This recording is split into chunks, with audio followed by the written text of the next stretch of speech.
Please, are we all ready?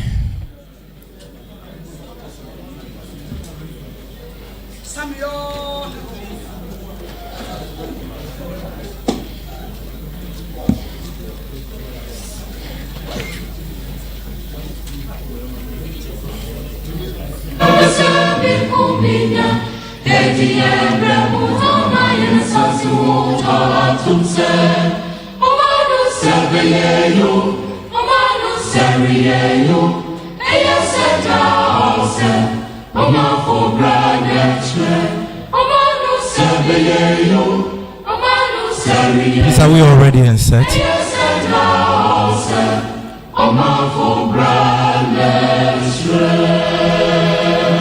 Cameraman, are we ready? If you are ready, give me a sign so that we can go. Okay, thank you very much. Distinguished ladies and gentlemen from the media, good afternoon and welcome to the national headquarters of the great NDC. As always, we are grateful to you for honoring our invitation at such short notice. And as National Communications Officer of the party, I should say that I'm very happy to see your cameras and your microphones here. The media is a very important partner to all political parties, especially the NDC, in this democratic experiment of ours. We cherish you and we appreciate the coverage you have given us all these years, and particularly during the conduct of the December 7, 2020 polls. Before we start, I wish to make a point or address an issue that happened in our premises today. My attention has just been drawn to the fact that some media men, when you were coming for this press conference, were nearly harassed down there by some of our party supporters. As National Communications Officer of the party, I have the permission of the leadership of the party to apologize to all of you. We are very sorry for that. Like I said, we appreciate the good work you're doing for Mother Ghana. And so you are not our opponents, you are not our enemies. And we are very sorry that we recorded such an incident. To NDC supporters watching and listening to this press conference, it is important for us to understand that the media is the fourth estate of the realm. We need the media, we need their platforms to convey our message. And the media also needs the NDC. One cannot do without the other. And so we must always collaborate and work together. Yes, during the conduct of the elections, we've had cause to raise concerns about some of the figures and information that some media organizations put out there. What we will say to that is, media organizations are human institutions. The people who work there are not infallible. Just like political parties can err, media organizations can also err. But the most important thing is that when you err, you publicly acknowledge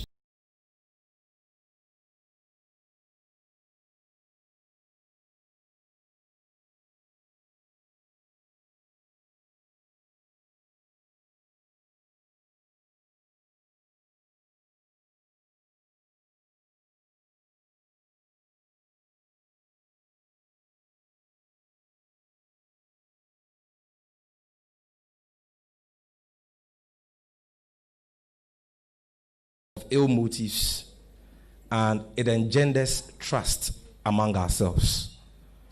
So I'm sure that if media organizations like TV3 and a few others, Joy, UTV, who got some of their figures wrong, had apologized, I'm told some did apologize and retract. Some haven't, hence the tension. I'm sure, we would have put everything behind us and made progress. But that is not an excuse for anyone to harass any media man.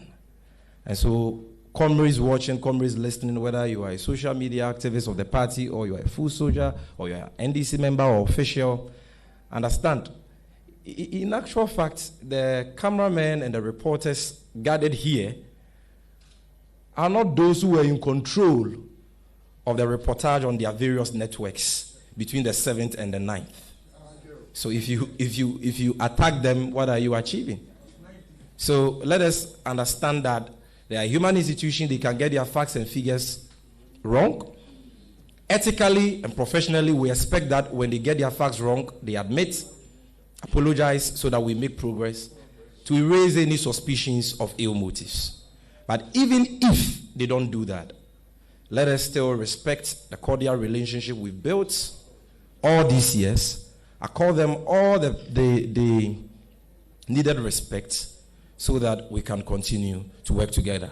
So if you're a media house here, journalist here, who was assaulted in any way, insulted, I mean, there's not been any physical assault, but some were insulted and all that, we are very sorry for that. And we look forward to deepening our collaboration with you in the coming months and years. Thank you.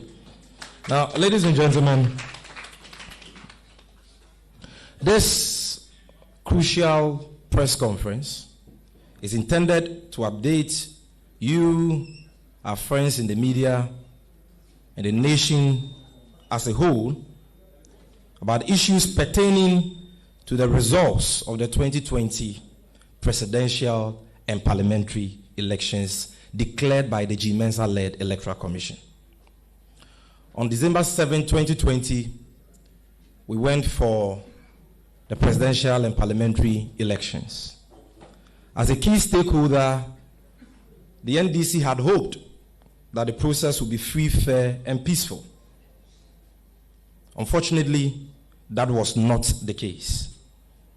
The elections was rigged by the G. Mensah-led Electoral Commission, acting in concert with the New Patriotic Party for candidate Akufo-Addo and other MPP parliamentary candidates. And so the results declared by the G. Mensah-led Electoral Commission is a stolen verdict, as the NDC has maintained since the declaration. And this is why the party and our flag bearer have roundly rejected the results declared by the Electoral Commission. And so, to start with, we want to reiterate that position and state that we still stand by that position. The election results declared by G. Mensah and the Electoral Commission of Ghana is a fraudulent one. The whole process and the results, the outcome that has been publicized is completely flawed. And so as a political party, we maintain our position that we cannot accept the results, we reject the results, and same should not be allowed to stand. Now, since our flag bearer and the NDC communicated this position to the nation and the world, there have been calls for us to adduce evidence to justify our decision to reject the results as declared by the Electoral Commission.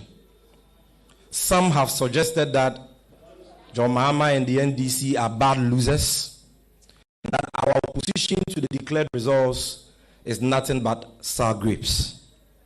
Some have suggested that we have no evidence of electoral fraud and that we should go to court if we think that we have evidence that there was electoral fraud, and so many issues.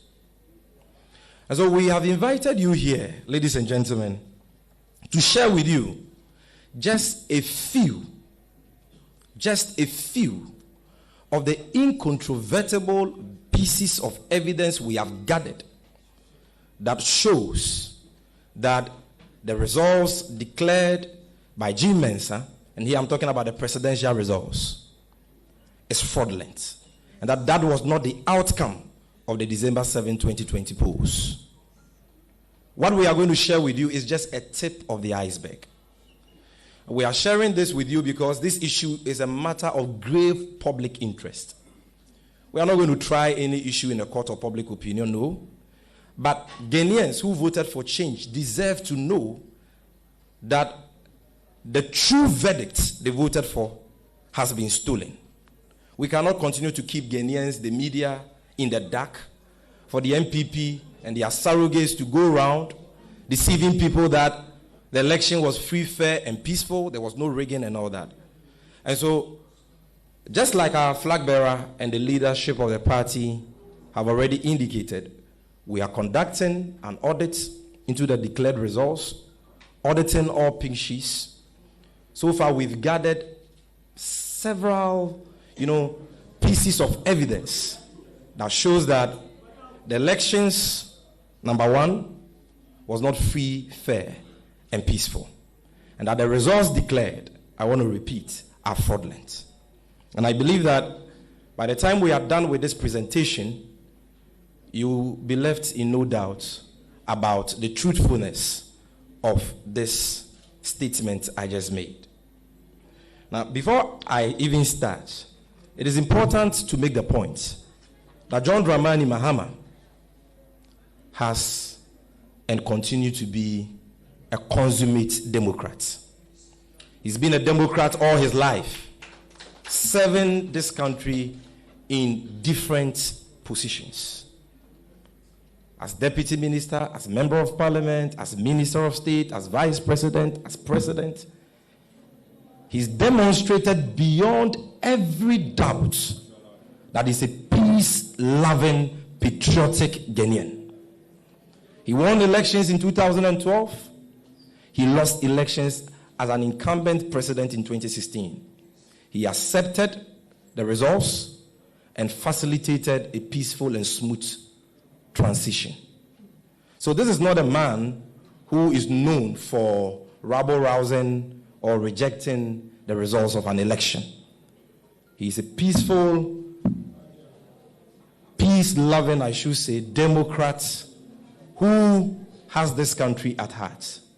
And so if he comes out to tell you that the results we have seen and other pieces of evidence we have seen show that the results declared by the G. Mensah-led Electoral Commission is flawed, is fraudulent, and that we cannot accept same, it should not be dismissed like some people are doing. Because he's not known for that. If for nothing at all, let's credit him with some credibility and integrity, because he has earned it throughout his many years of national service. So why are we saying that the results declared by the G. Mensah-led Electoral Commission is fraudulent? Hence our rejection of same. I'm going to give you 4 reasons why the NDC maintains that the results declared by the Electoral Commission, and here I'm talking about presidential results, are flawed. President Akufo-Addo did not win this election. Yes. President Akufo-Addo did not win this election.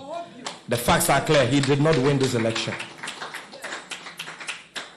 And he's not entitled to the votes he has been given and the percentages he has been given.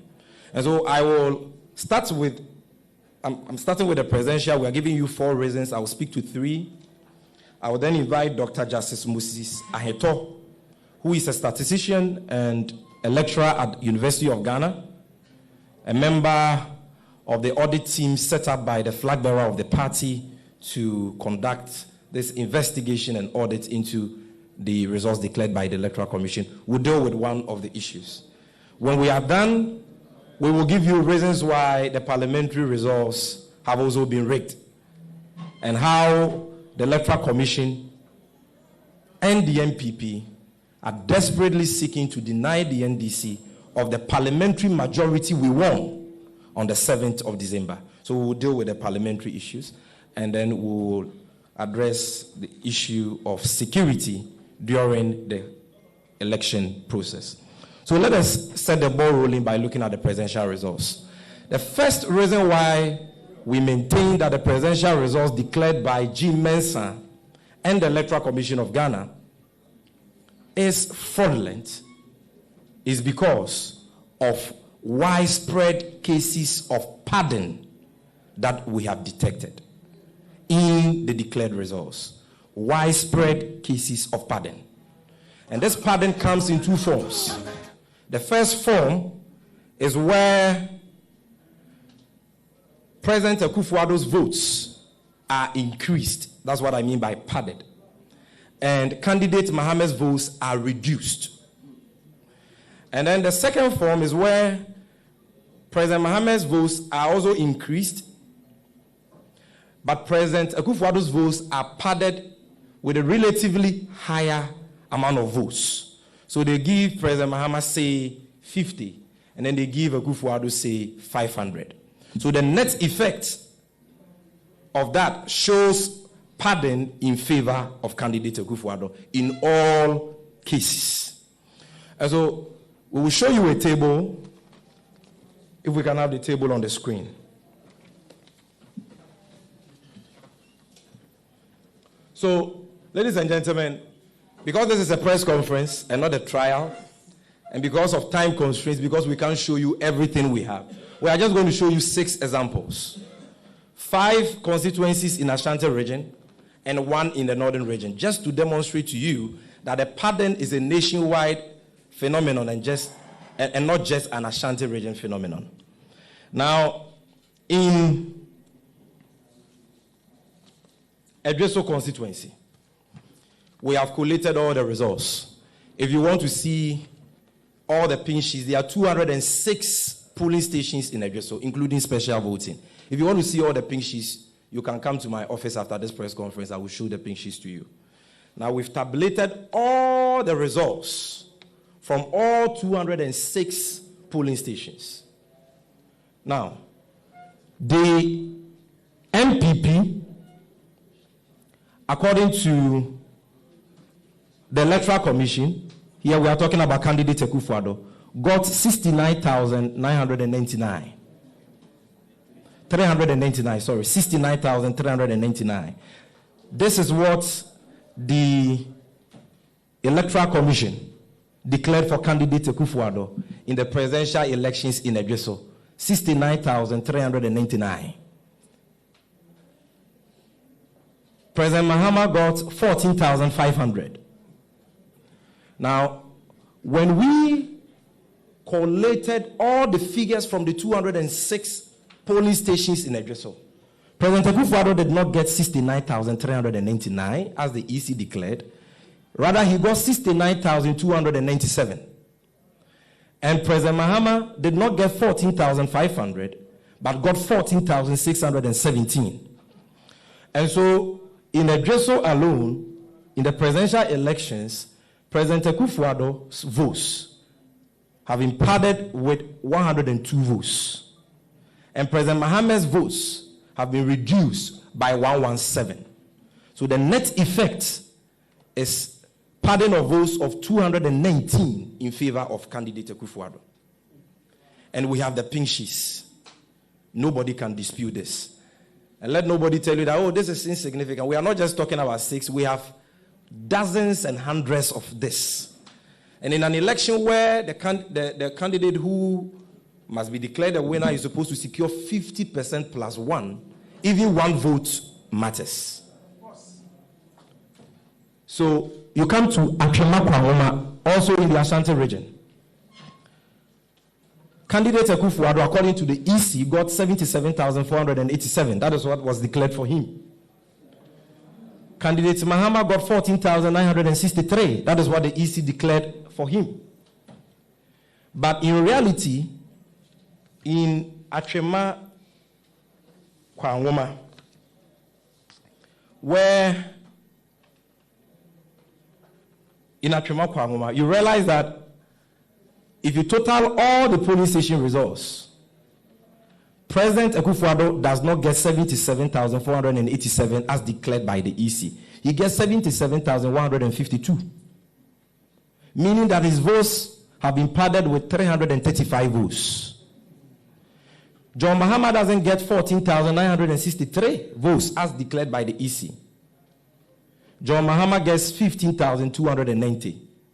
So they give Akufo-Addo 335, and then they give Mahama 327. Then you come to, they reduce by that figure. Then you come to Akrofum. 64 polling stations. We have 64 polling stations in Akrofum. In Akrofum, the EC claims that candidate Akufo-Addo got 11,869 votes. But in reality, they got 11,480. So candidate Akufo-Addo's votes have been padded with 389 votes.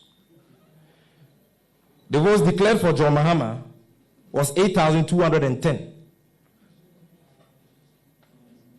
But you check 813. So you see the statistics there. 8,013. Then you come to Atreman Wabijanov.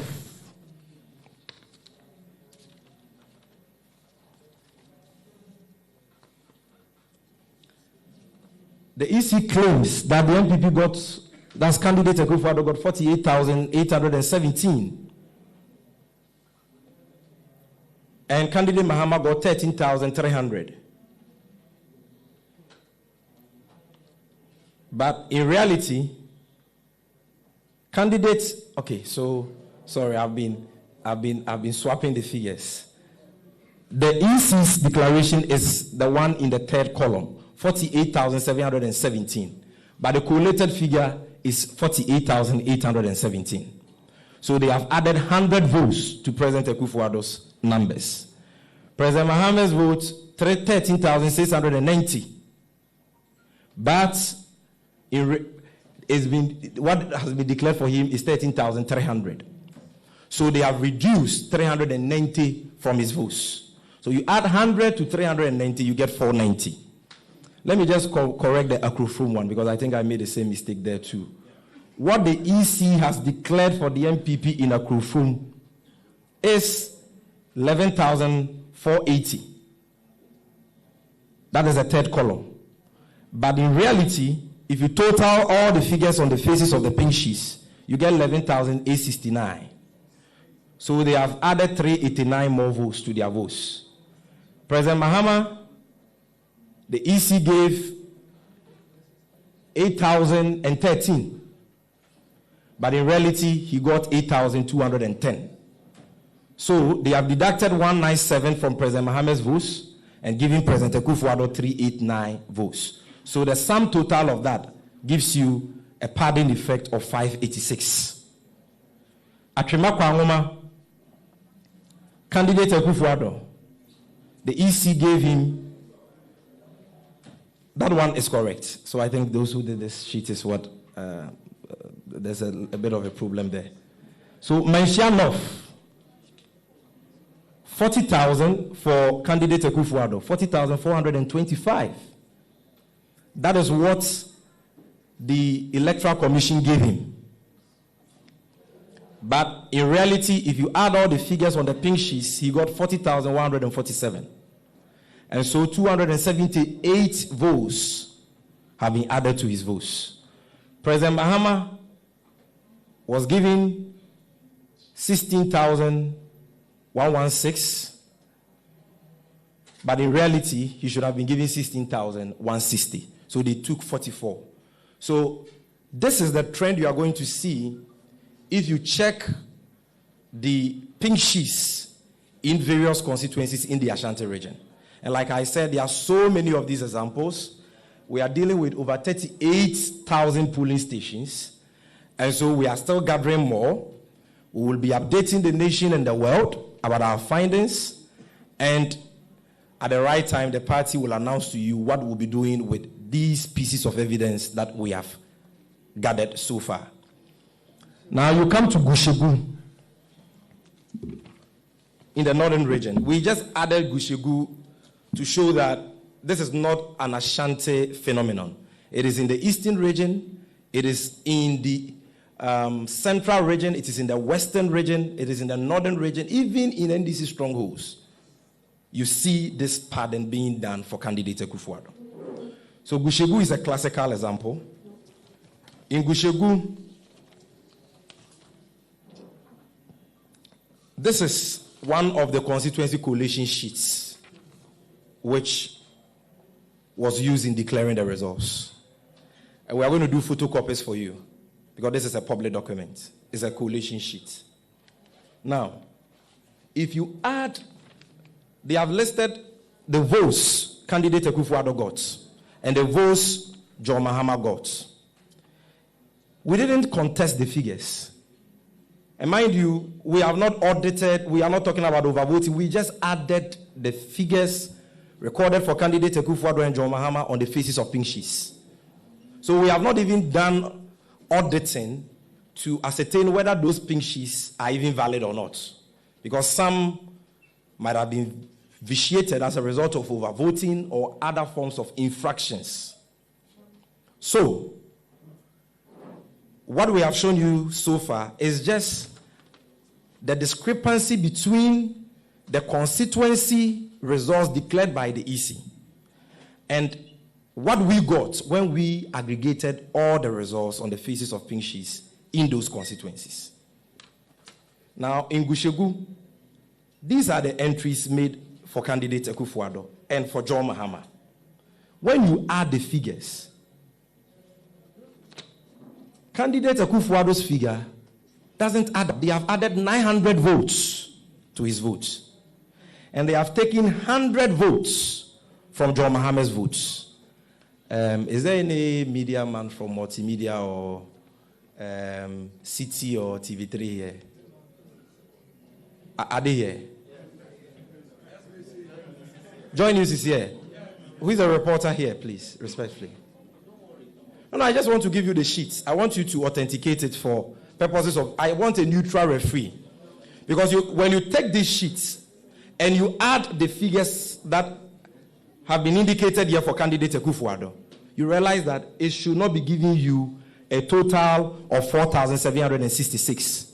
It should be giving you a total of 3,866 and not 4,766. So they've added 900 votes.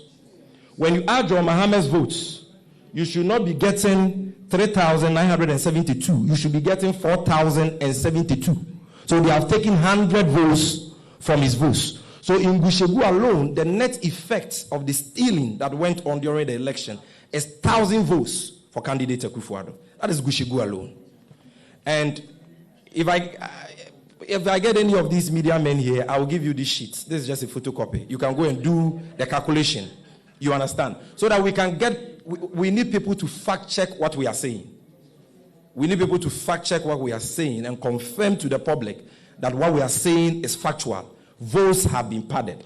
And so, ladies and gentlemen, we have unearthed several cases, like I said, widespread cases of padding of the presidential election results in several constituencies.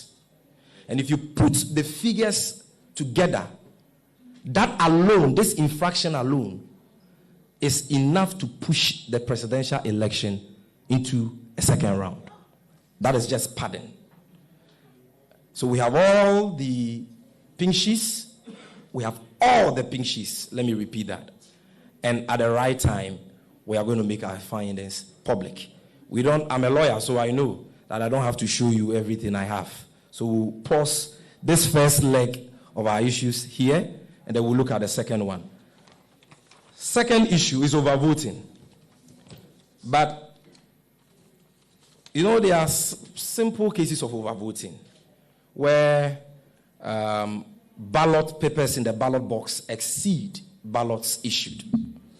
You understand? That one, sometimes you get 2 excess ballots, 3, 4, 5, is overvoting. And the law says that even if it is 1, the results must be annulled. That is what the law says. So we are going to show you examples. We have many of them. Thousands and thousands. But we will show you just 10. But before we show you that, there is a very strange case of overvoting. Even though it is overvoting, it is not overvoting simplicity. This one is naked thievery. That I want to demonstrate to you. So, Sunyani West. A polling station, put the Sunyani West polling station results on the screen. SDA, no. The pink sheet first. SDA Primary School, Chira 1, is here. SDA Primary School. Can I get any media man to volunteer and come here to help me? I just want somebody to confirm, because the writings are a bit faint and your cameras may not be able to capture it. Anybody at all? Media man. Okay. So you hold this. So the name of this polling station is SDA Primary School, Chira 1. Now, how many people voted? In fact, what was the number of ballots issued to voters on the polling station register? That is C1. 468 ballots issued. Now, total vote cast, 466. So, ballots issued, 468. Vote cast, 466. SDA Primary School, Chira 1. But how many people are on the register at this polling station? Ladies and gentlemen, I have their register here. 49. 49. So, you can confirm what I said is a media. Which media organization? Next TV. Okay. So, you can confirm that. This is the register. The MPP has this register. You can count the people in the register and their pictures. It is 49. Now, hold on. So you have 49 people on the register. How many ballot papers did the EC send to this polling station? Because there is something called ballot statistics. When the EC deploys ballot papers to various polling stations, a form is filled and all political parties are given copies. So I have the ballot statistics for Sunyani West. If you go to the relevant page, SDA Primary School, Chira 1, total voters, 49.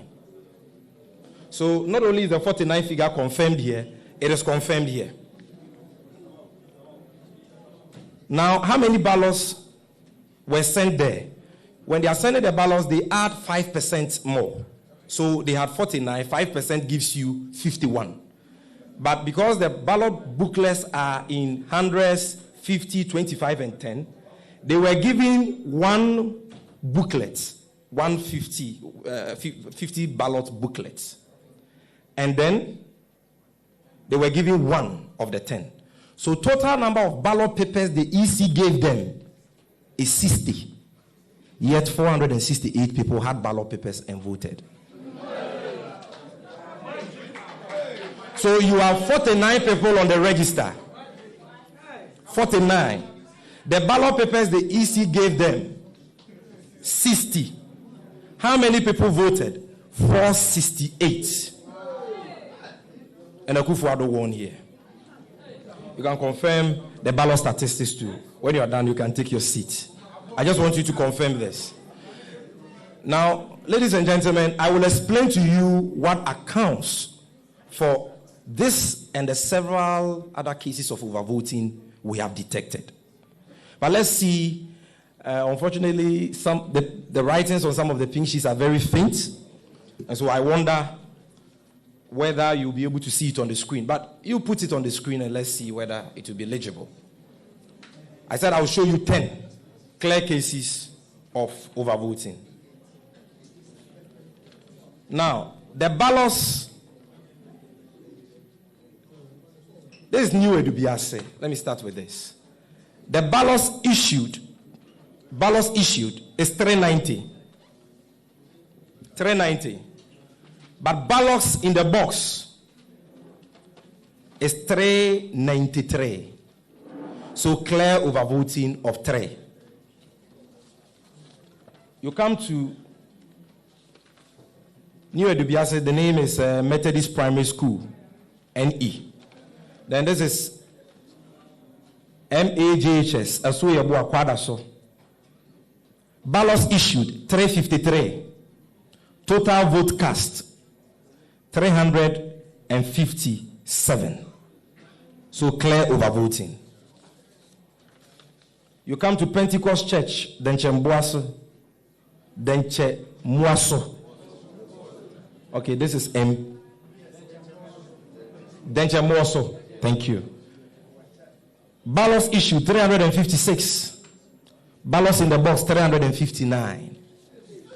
So you see overvoting there. Now, you come to Utakwa Factory, April 2, Kwadaso. Ballot papers issued 372. Total vote cast 375. Clear overvoting.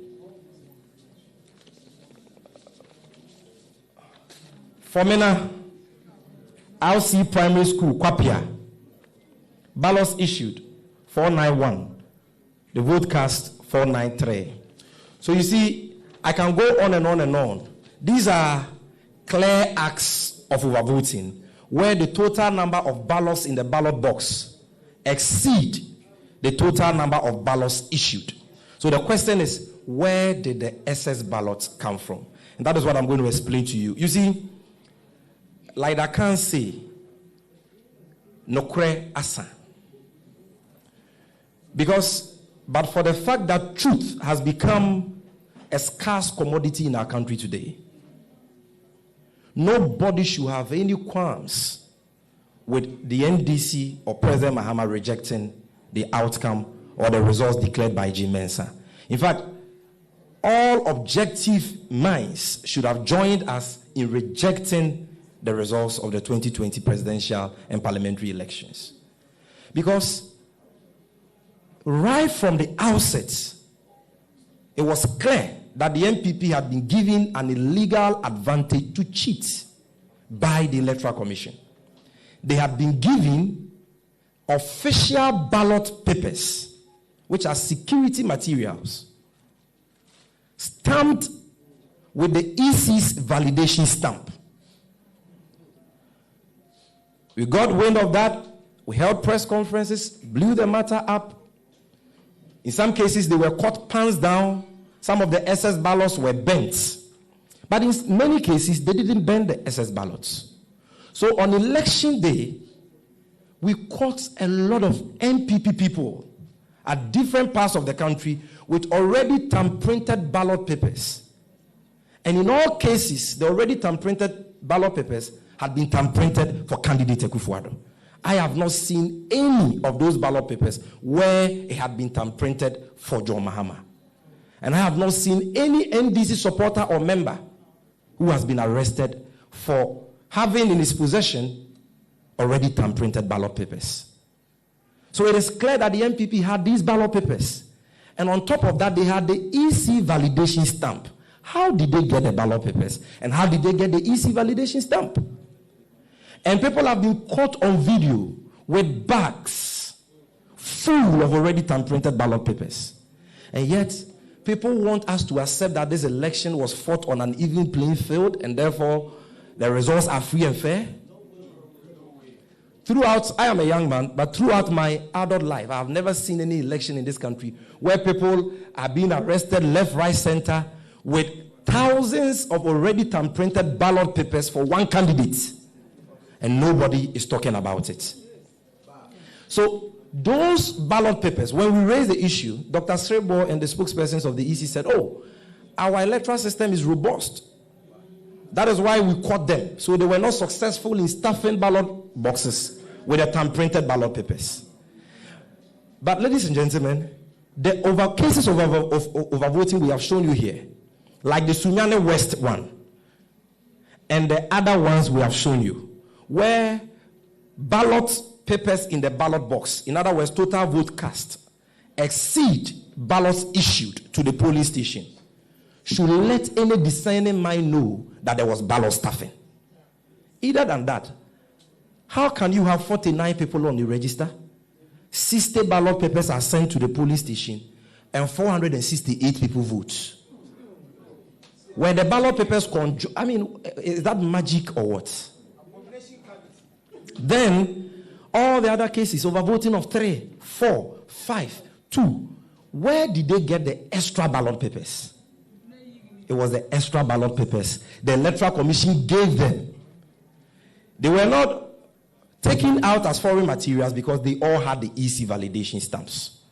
So for those of us watching, maybe you have not seen what I'm talking about. I just want to show you one video of what I'm talking about so that you know what actually transpired and why right from the outset the EC has set out to give the NPP an unfair and an illegal advantage to cheat.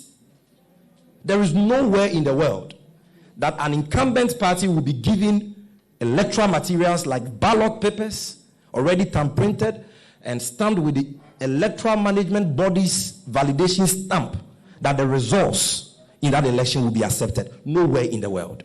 By now, people in the Electoral Commission should be facing law enforcement agencies. How did people get your stamps? Nobody's talking about that. Let's see this video. Checking the serial numbers.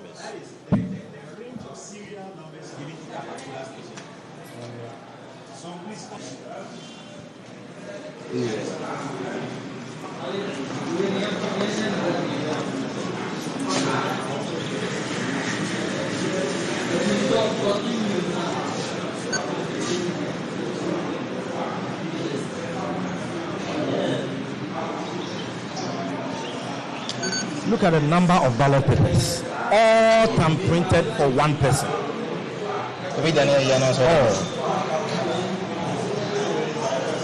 Especially the serial numbers.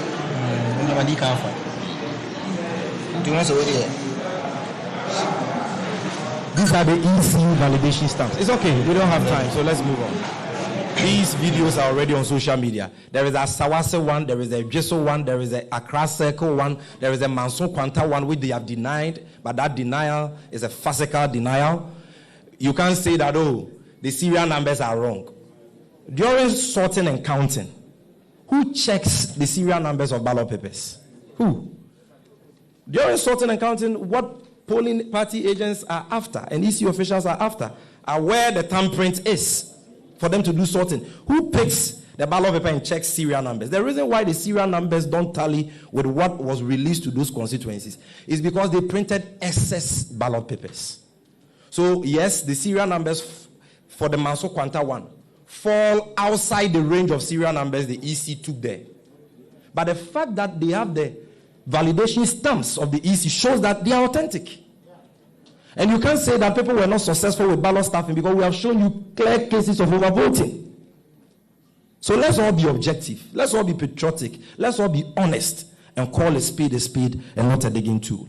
Now, ladies and gentlemen, the third issue, the third reason why the NDC maintains that the 2020 presidential election results declared by G. Mensah is completely fraudulent, hence our rejection of same, is the absence of persons verified either manually or with a biometric verification device, the absence of those entries on the faces of pink sheets.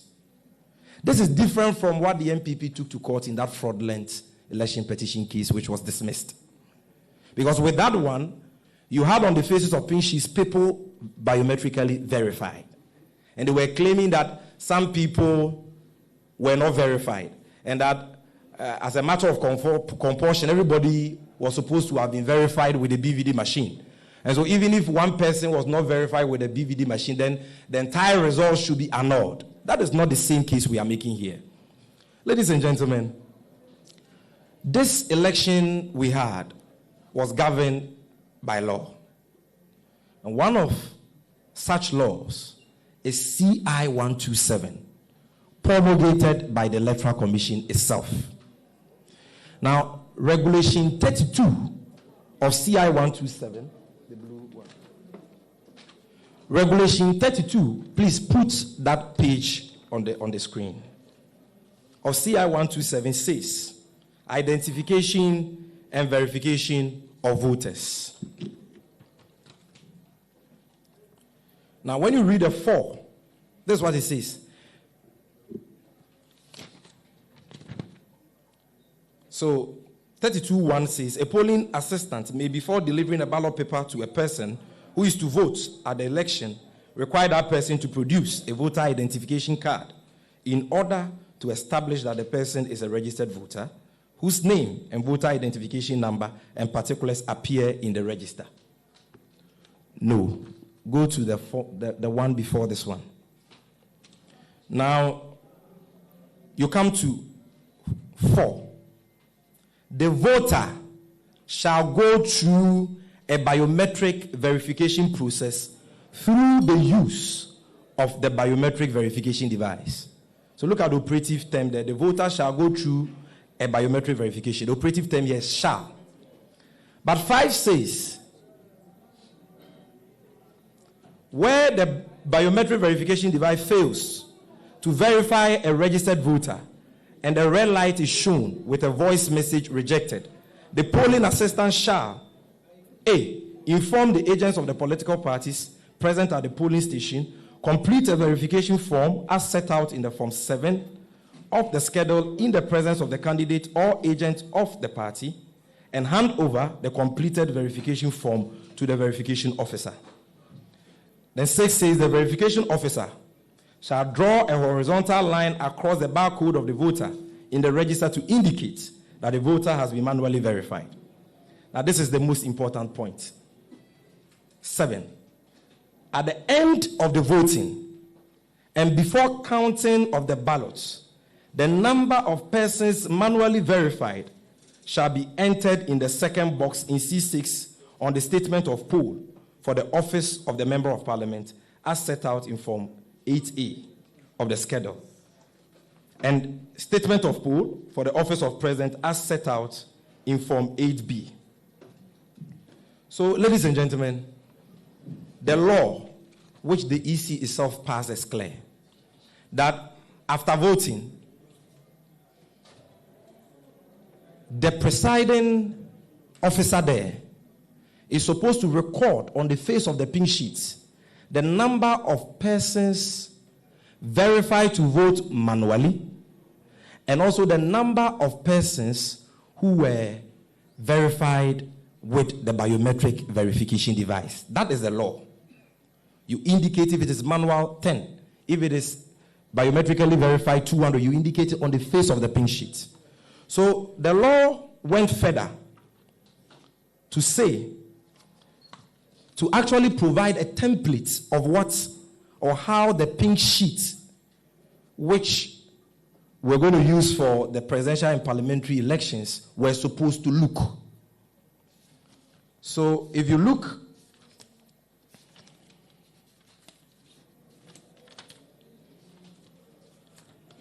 at Form 8A, which is in CI 127, it is so clear here. C6. What is the total number of people verified to vote? Press F2 on the BVD and write it. Number of persons manually verified. Then you write it in the second box. That is C6. Everything indicated here. But do you know what happened? The GMENSA-led Electoral Commission, in printing pink sheets for this year's presidential elections, did not create any space for their presiding officers to record the number of persons verified by the biometric verification device to vote. There was no space created for it. In 2016, space was created in accordance with the law. The law says provide the space at the end of the election, even before counting. Press on F2 and write the number of people who went through biometric verification and write those who went through manual to check overvoting, because that is the law. You yourselves passed. But the pink sheets we have shown you, ladies and gentlemen, you can see there is nothing on this pink sheet that gives the presiding officer any space to record that figure. So the NDC saw this and drew the attention of the EC to it, that this is a recipe for disaster. It will allow a lot of people to vote without verification. And if you are voting without verification, you can vote multiple times. If you are voting without verification, you can vote with somebody's identity. There can be impersonation, there can be multiple voting, there can be other cases of overvoting. And so this particular provision is critical. And so kindly withdraw your pink sheets and print new ones. They apologized and assured all political parties that they were going to rectify this anomaly. But ladies and gentlemen, they didn't do it. And so on our blind side, they sent the defective pink sheets to all 38,000 and over polling stations without any space for presiding officers to record number of persons biometrically verified to vote. So what did they do? The incompetent Jean Mensah-led Electoral Commission will always have a lazy approach to doing things. They designed a stamp. So instead of printing the thing on the paper, they said, okay, we'll stamp the surface of the pink sheets, and then the stamp will say total number of voters verified by BVD. So they put the stamp on the face of the pink sheet, and then the officer can write in ink those verified. Now, through our audits, we have found that out of the over 38,000 polling stations in the country, more than 10,000 pink sheets don't have any stamp on their faces, and they don't have any entries of persons biometrically verified to vote. More than 10, I'm talking about 40% of all polling stations in Ghana. In fact, in Ashanti region, it is worse. For example, if you take Offenso North, there is no single polling station in Offenso North where if you pick a pink sheet, you will see that even one person went through biometric verification because there is no single record. And we have thousands of this. But again, because of time, what we did was that every region we took about 10. Where's Abbas Nuruddin? If you can bring the envelopes. These ones, we will give them to you. I brought the original pink sheets. You will see them, hundreds of them. These are pink sheets from Efiduase, Asokore. You look through, no verification, nothing. It's not that 500 people went through verification, they've written 200. Nothing, it's zero, zilch. No indication that somebody voted with biometric verification. Nothing. All these pink sheets, nothing. If I can get a media man to volunteer, you can come and check. Nothing. There is nothing here. Nothing. And we have a lot of them. They are here. All these pink sheets. Nothing. No verification. Nothing. You see, it is important that we learn to be consistent in this country. The NDC has always maintained that biometric verification is important, but that is not possible for every voter to go through biometric verification because some people may have defects with their biominutiae. And so we should make provision for manual verification. That has been our position from 2016 till now. Fortunately, the new BVDs the EC bought for this election is even able to record the number of voters who went through biometric verification and even those who went through manual to give you the figure. The machine is able to do that. Now, the MPP in 2016 told the Supreme Court, the world, and the entire nation that even in polling stations where, say, 500 people voted and 490 went through biometric verification, but only 10 didn't go through biometric verification, the MPP went to court, led by lawyer Addison Kufuado, our president today, being the plaintiff, asking that because 10 people voted without biometric verification, all the votes should be annulled, and that the election results were not free and fair, and all that. Today, a whole constituency, no verification, and you say John Mahama should accept the results. What kind of hypocrisy and double standards is this? How? At least be consistent. Or they don't believe in the fact that voting without biometric verification should lead to the annulment of results. It is so clear. The evidence is overwhelming. And ladies and gentlemen, you can see that I'm rushing because we have a lot of issues to share with you. If you want to see these pink sheets, I'm telling you, we have, as we speak, we are not done with our audit. We have more than 10,000 polling stations where people voted without biometric verification because it cannot be found on the face of the pink sheets. And if there was no verification, then it means that either impersonation or multiple voting or other forms of overvoting took place.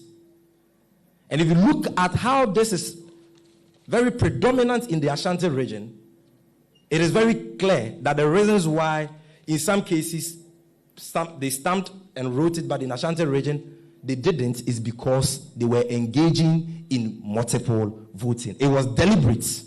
It was to allow them to rig the elections. And so I have explained to you the widespread cases of pardon that we have so far uncovered, overvoting, and clear acts of stealing like the SDA trial primary 1 example, and other acts of overvoting. We have thousands of them. I've also explained to you the absence of entries of persons who voted without with biometric verification on the faces of pink sheets. We are talking about 40%. This is substantial. It is significant.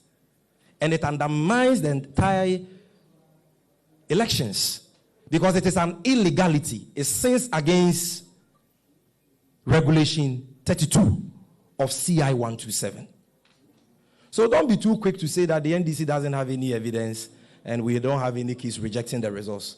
We have absolutely every right to reject the results and embark on protest actions without prejudice to the other options available to us, because indeed the election results declared are fraudulent. I said I'll give 4. The 4th one, ladies and gentlemen, has to do with the patent mathematical flaws in the results declared by the Electoral Commission. On the 9th of December, the one she issued on the 10th of December to correct the one she declared on the 9th, and the one she has gazetted on the 15th, the one which was gazetted on the 15th. So 3 results, one declared, I think it was even recorded, pre-recorded, and played to the nation on the 9th. Then there is a 10th, then there is a one they have gazetted. We are going to demonstrate to you that all those figures declared don't make mathematical sense. The figures have been cooked, but those who cooked the figures were so incompetent that they could not cover their tracks. We have competent people in our party, and we have exposed them. And so, to do this presentation of the mathematical flaws in the presidential results as declared and released and subsequently gazetted by the Jimensa-led Electoral Commission is our renowned statistician, a lecturer from University of Ghana, Dr. Justice Moses Ahito. When he's done with that, I will come to deal with the parliamentary election results, and then we'll wrap up. Thank you very much.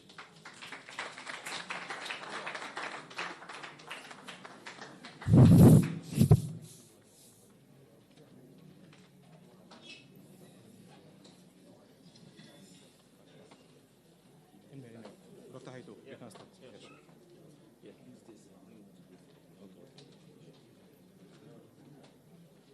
Good afternoon to everyone. I think there's a bit of distance, so permit me to take off my mic so that my sound can be clear. This is very important for us. Okay, so as you are all aware, I'm a member of the auditing team. We earlier came out with our observations based on what the EC declared on the 9th and the subsequent declaratory statement on the 10th of December. And we got to know that they have actually gazetted the results of the 2020 presidential elections. So our simple assignment is to now go back to the gazetted results, compare that to what was declared on the 9th and what was also released on the 10th, just so we know either we are around the same values or things keeps changing. So today our presentation is very simple. We are analyzing the gazetted results. differences in the 7th December 2020 presidential gazetted results, as announced on the 9th December 2020 declaration and the 10th December declaratory statement by the chairperson of the Electoral Commission of Ghana, Mrs. Jean Mensah, as indicated in Table A, with percentages allotted by the EC and Table B without the percentages. Then we have Figure C, which is a Gazette notification dated 10th December 2020, and Table C again, showing differences in absolute figures of 8 minority candidates who benefited from the additions to the absolute collated figures. Okay, so on this Table A, you see the individual candidates' vote received in the third column where my green light is pointing. So for instance, this is for President Akufo-Addo, that is 6,730,587 votes. And according to the EC, that places him at 51.30%. Then what we try to do is to find out from this gazetted figure that was given to Nana Addo, how did that compare with the 9th declaration? So we realize that the gazetted figure, which is 6,730,587, did not agree with what was declared on the 9th December, which is 6,730,413, meaning that there was an addition of, or an increase of 177 votes to that of Nana Addo, which is between the 9th declaration and that of the gazetted figure. That is the first point we want to make clear. Then the next one we want to do is to find out how does that also differ between the 10th release and that of the gazetted. You realize that what was released on the 10th agreed with what was gazetted for Nana Addo. So that is the first one. Now you come to former President John Dramani Mahama. You realize that the gazetted figure given to him was 6,213,182 compared to what he was given on the 9th declaration, which is 6,214,889, meaning that the Electoral Commissioner has taken away 1,707 from that of the former President John Dramani Mahama's votes. Okay. And the trend continues. Some of them are, lucky to receive some positives, that is additions. Some are not lucky, so they receive some subtractions. But we don't want to focus on those ones for now. Now, when you come to the 10th declaration too, you realize that the 10th release agreed with what was gazetted. So what this is telling you is that it appears the EC is now relying on the press statement or release they issued on the 10th for the gazetting. That is what you get as an impression from the start. Because you realize that for the first 4 candidates, there is no differences in what was released on the 10th and what was gazetted. Now, where the interesting, statistics start from is starting from Ekuadonko, that is the 5th candidate on the list. So, per our figures that we pick from the website of the EC based on the gazetted figures, Ekuadonko now had 6,570. Again, 6,570 gazetted for her. But on the 9th, she was given 5,574. And on the 10th, the press release, she was given 5,574. So you have 5,575, 5,574, difference of 1. But by the time you go to the gazetted figure, we are looking at an addition of 9,000, that is 996. 996. So we are still interrogating this figure to find out exactly what is happening, where is it coming from, or maybe there are things we don't know at the moment that we need to seek answers to. That the same thing applied to Henry Latte. You realize that Henry Latte was gazetted 4,100. Meanwhile, on the 9th, and the Latte polled 3,574, while on the 10th, he was given 3,564. So clearly he was added 536 votes. Again, remember that the gazetted figure was reported on the 15th of December after polls have closed. If there were to be some additional, maybe votings or election, I understand there could be some additions or subtractions. But where we are now, we are unable to explain what is going on. But maybe by the time we finish, we may have some good, maybe, assumptions around the figures as far as the revelations are concerned. Unluckily for Hassan Ayirga, he was gazetted 6,741, even though he polled 7,140 on the 9th declaration, and then 7,139 on the 10th declaration. So clearly, there was a reduction in Hassan Ayirga's vote of 397. 397. Okay, so when you do all this, we are interested in what we call the net effect.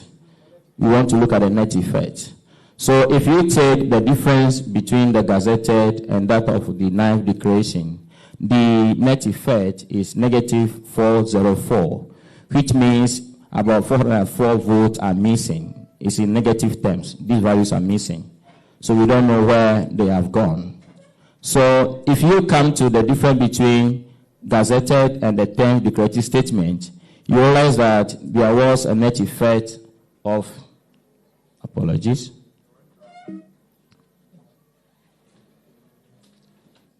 you realize that there was a net effect of 1,247. You could see that we have positives and negatives. So when that cancels out, we still have additional value outstanding, which is 1,247, meaning that EC has introduced a new figure after a vote were cast. So we need to find out where this 1,247 is coming from. Don't forget that this is between the 10th declaration and the gazetted value. So we need to find this out. Now, another thing that will be very interesting to the media is that when you now do the sum of the gazetted figure, you get a total value vote cast of 13,120,707.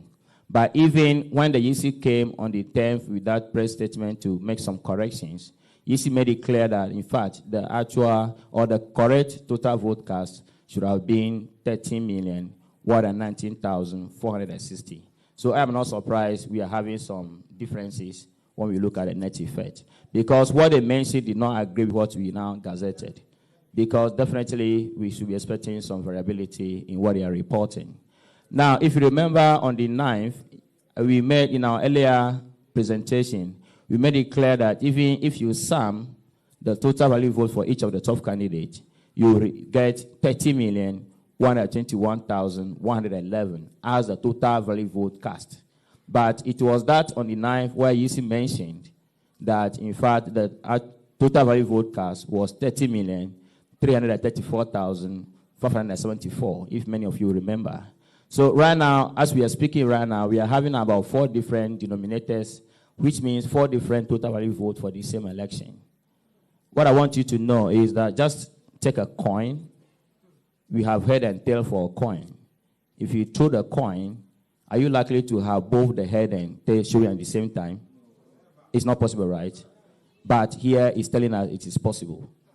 No, that is the meaning of it. That's what we are seeing here. This is, if you want to subject that to figure term, that is what it means. That when you throw a coin, it's possible to see both head and the tail landing at the same time. So it's up to you and I to begin to ask questions. Okay. Now, we decided to take away the percentages because the first one looks a bit clustered. So if you remove the percentages, you are likely to see the figures much better and compare what is going on. So what you are seeing here is the same as what we presented earlier, just that we have removed the percentages. So that we'll be dealing with rather the absolute figures, and then for you to appreciate how these compare.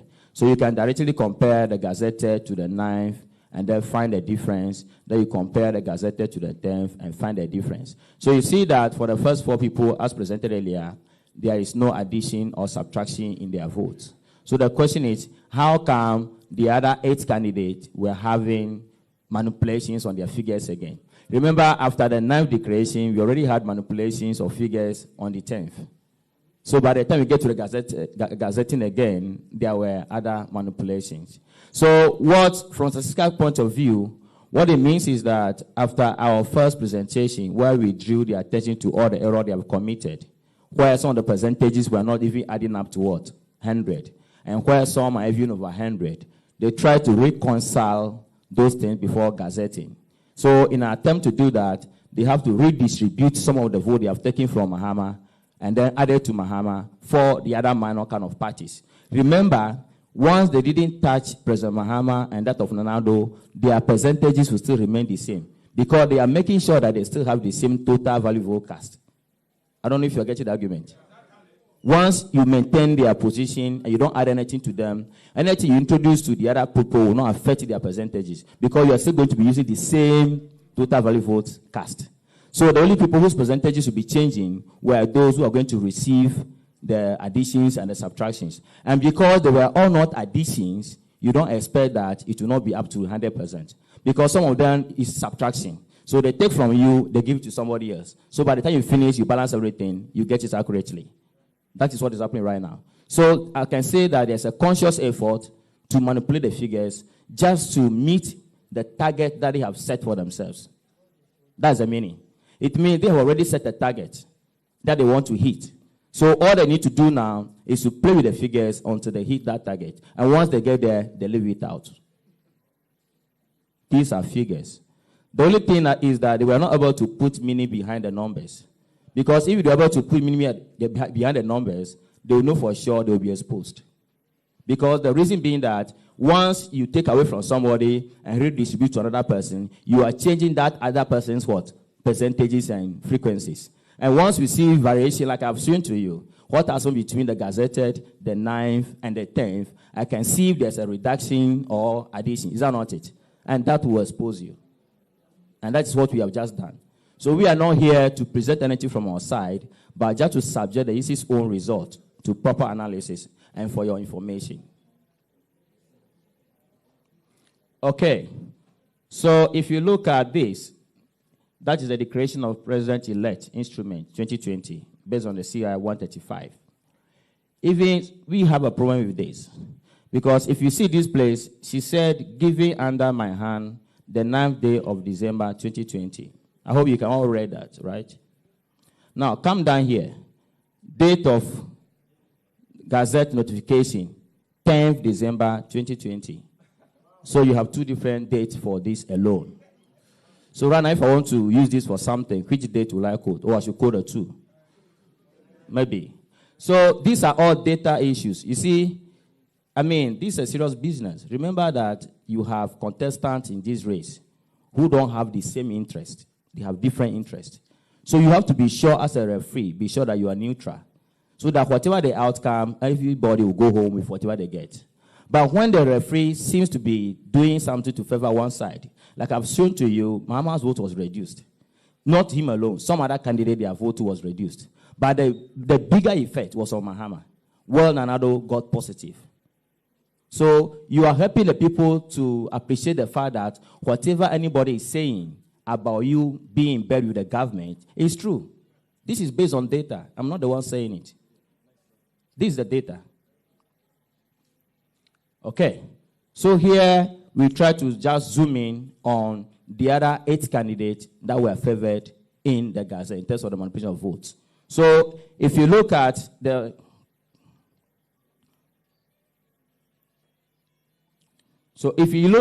first column here, this is the 15 December gazetted figure, and we sum this for all the 8 candidates, that gives you 59,190.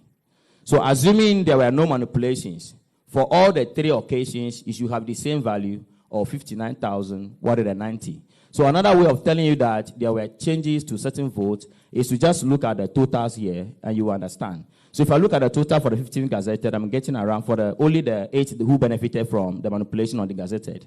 You are getting around 59,190. But if you come to the 9th declaration, you are getting 58,029. And if you find the difference between the gazette and the 9th, you're going to get about 1,808. Okay? That's the difference they have introduced. If you come to the 10th one, if you sum them, you get 57,999. 943, which is different from what is here, And at the end of the day, as we presented, the net effect is this. And remember that this net effect is just on the face value. The reason being that if this is added to certain person's votes and others don't receive anything, what it means is that they are placing these people ahead of the other people. In terms of percentage, you should be doing about 2 of these to get to whatever somebody is. And because these people don't really deserve the subtractions and additions, what it means is that you are just manipulating the figures. You are adding numbers that are not in existence. Okay. Refer to Table D, presented earlier. An attempt has been made in figures gazetted on the 15th of December 2020 to make up for the 1,707 figures deducted from candidate Mahama and the 177 added to candidate Akufo-Addo. In the declaratory statement of the Electoral Commission's Jean Mensah on the 10th of December 2020, the effect of the above additions and deductions resulted in a sum total figure of 1,801, that is the 1,707 taken from Mahama, and that of the 174 given to Nana-Addo to be made up. The Electoral Commission's Jean Mensah was able to pad the figures, which means maybe massage the figures of the 8 presidential candidates by accumulating figures of subtractions and additions to their absolute votes. Gain figures are illustrated in Table D above to the tune of only 1,247. The net effect is the Electoral Commission Jean Mensah could not account for the total of 1,801 votes above, leaving 643. That is, if you take the net effect that is outstanding from the total that I just showed to you, you are left with 643 to be accounted for. Ladies and gentlemen, we stand by our outcome of our first analysis of the figure declared for each candidate on the 9th of December 2020, as by law required, that there was no clear winner of the presidential election organized by the Electoral Commission on the 7th of December 2020, as per the Electoral Commission's own drawn-up figures. Now, on that note, we are saying that on the 13th of December 2020, we released our comparative analysis of the 9th December declaration of the 7th December presidential polls and that of the declarative statement dated 10th December 2020 by the chairperson of the Electoral Commission of Ghana, Mrs. Jean Mensah. Since then, there have been several notable changes to the absolute number of total vote cast in the presidential election through updates on the Electoral Commission's website. And as we speak, we are aware before the Gazette, several figures have been changed again. The notable changes are as follows. 2 figures of the total numbers of valid votes of the presidential election were indicated in our analysis of the 9th December declaration as follows. 30,434,574 and 30,121,111. The next one is 2 figures of the total number of valid votes of the presidential election were indicated in our analysis of the 10th December declaration as follows. 30,433,573. If you remember this figure, this is a figure she was saying that she inadvertently used rather than this 30,119,460. But if you remember on that 9th of December, she rather used 30,434,574. So it means that what she even attempted to correct is not right. She's now quoting a different figure. So to us, that correction has not been done yet. That 30,434,574 is still outstanding. Because the figure she quoted that she attempted to correct is the 30,433,573. And you can check on her website or listen to the video or the release, and those things are there. So we are almost done now. On the 10th of December 2020, the Electoral Commission chairperson, Mrs. Jean Mensah, signed a Gazette notification entitled The Creation of President-Elect Instrument 2020 pursuant to the Article 63, Clause 3 and Article 63, Clause 9 of the 1992 Constitution under the CI 135. The notification signed on the 9th day of December 2020 by Mrs. Jean Mensah indicated the purported election of Nana-Addo, who is alleged to have obtained more than 50% of the total number of valid votes cast and is thereby declared the President-elect of the Republic of Ghana. Refer to Table B above from the comparative figures above. There have been a total of 1,651, which has been newly introduced into the gazetted presidential absolute collected figures dated 15 December 2020. These sums are made up of the net total of the difference between the 10 December declarative statement and the 15 December gazette absolute figures, and the presidential candidate amounting to 1,247, and the net total of the difference between the 9th December 2020 declarative statement of the presidential elections held on the 7th of December 2020 and the 15th December gazetted presidential absolute values amounted to negative 404. I'm running out of time, so pardon me if I'm running very fast. Okay, so we are proving this in our first presentation that if you go by Electoral Commissioner Jim Mensah's own statement, indeed, Nanado did not receive the 50.8% if the Chiman South vote would have been added. Nanado will have pulled 49.625%, and Mahama will have pulled 46.8%. Clearly, it tells you that there's no winner. So if Madam Jim Mensah were to take her time for the vote at Techiman South to be actually brought in, that would have made a big difference in the decision that she had made. So what it means is that the data that was presented by Jim Mensah herself did not even support the declaration that she made. Statistically, it means that declaration is null and void. Thank you. A round of applause for Dr. Heto. So, ladies and gentlemen, you've seen it for yourselves. I told you that we will give you 4 cogent reasons why the NDC has rejected the presidential results declared by the Jim Mensah-led Electoral Commission. The first is that we have evidence of widespread padding of votes for candidate Akufo-Addo. We've shown you 6 examples. Some of the columns, the figures were swapped. We'll rearrange them and make sure you get it in soft and hard form before you leave here. Secondly, we've demonstrated to you several instances of overvoting. And we've shown you about 11 examples, notable among which is the Chra SDA Primary School Chra 1 polling station results. And then we also spoke about the absence of persons verified with a biometric verification device, the absence of entries of persons verified with a biometric verification device on the faces of 40% of pink sheets nationwide. This is the 4th reason, the patent mathematical or statistical flaws in the declared results. Ladies and gentlemen, where in the world can this happen? That elections will be conducted and the Electoral Commission will declare one result on the 9th. On the 10th, come out and tell the nation that we got it wrong, because the one they declared on the 9th, they gave President Akufo-Addo 51-point-something%.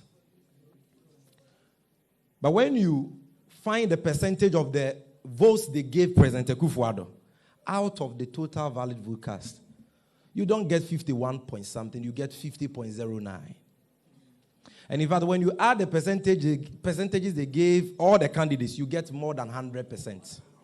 So the next day, they come with a press release that we are amending the results we have declared. Now, we've corrected the figures, but according to Jim Mensah, the percentages of the candidates remain the same. I mean, how can you change the denominator of a fraction and yet have the same outcome? Even a class 1 student knows that that is not possible. Once the denominator changes, the figure, the absolute figure, will change.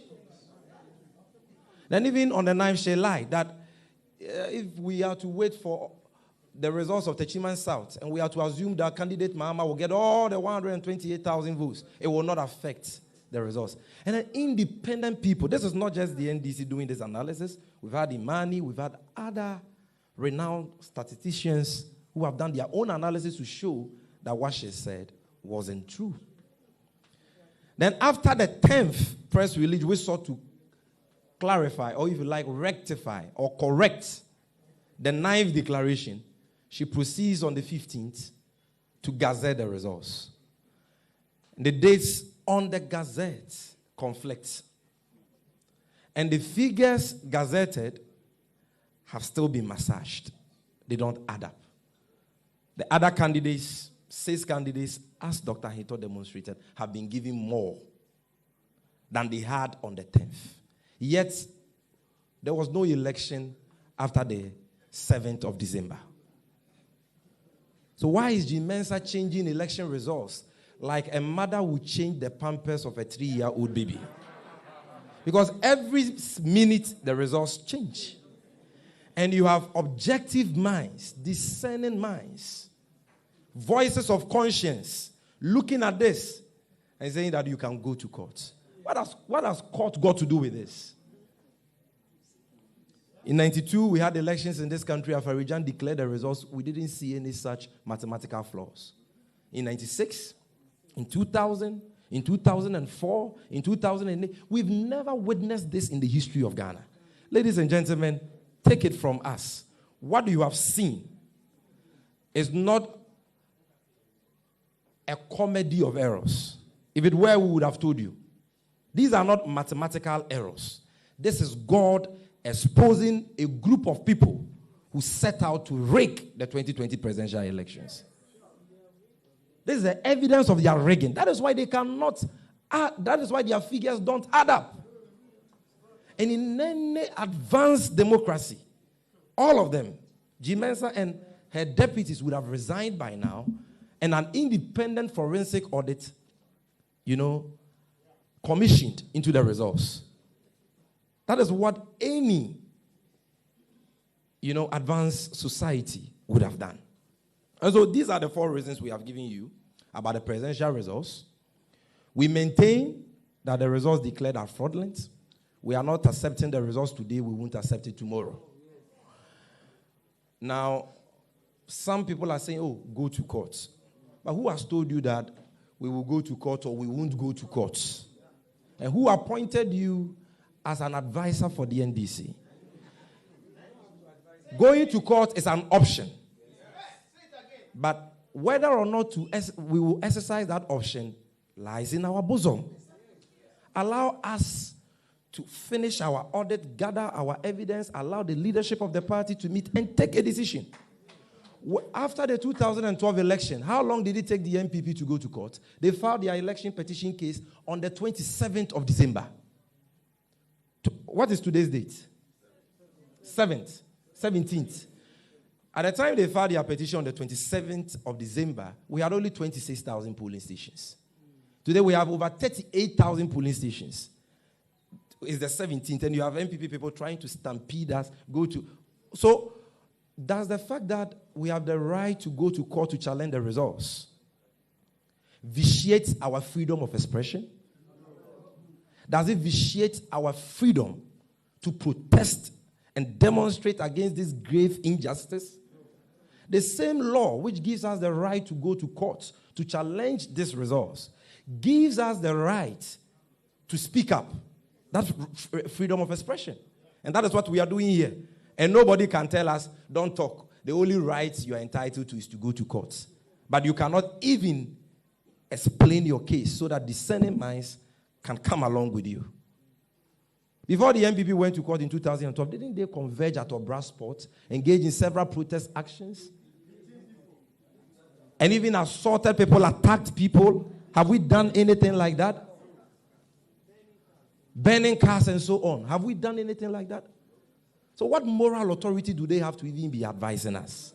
Go to court, go to court. Yes, we have the right to go to court, but we also have the right to speak up because we have that freedom of expression.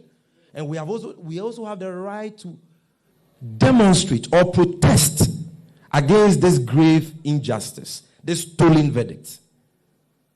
And so, like I said, going to court is an option, and the leadership of the party will take a decision on that when we are done with our audit. But that will not stop us from talking, and that will not stop us from protesting within the confines of the law.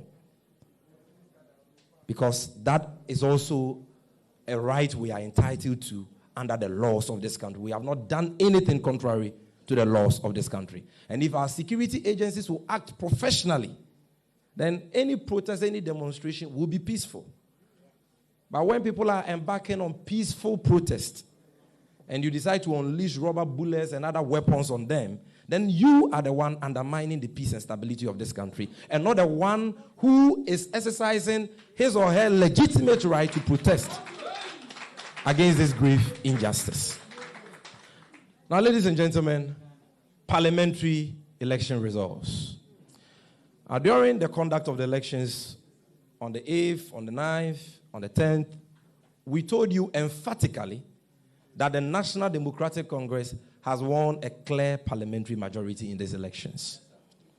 Many were those who didn't believe that, because the EC, in consent with the MPP, and some security personnel, or even, let me put it this way, persons masquerading as officers of our security agencies, decided to use state-sponsored gun violence to change some of the parliamentary results. Ladies and gentlemen, I am happy to report to you that as we speak currently, according to the Electoral Commission's own figures, the NDC has 137 parliamentary seats, because we just won Senate West today, a few hours ago. The constituency that an MPP tag went to steal a ballot box and was apprehended, and the MPP went to court to seek an order from the court to nullify the votes of the people in that polling station. That matter has been dismissed. The MPP has been fined an amount of 20,000 Ghana cedis. The Electoral Commission decided to count the ballots, and God being so good, the NDC won.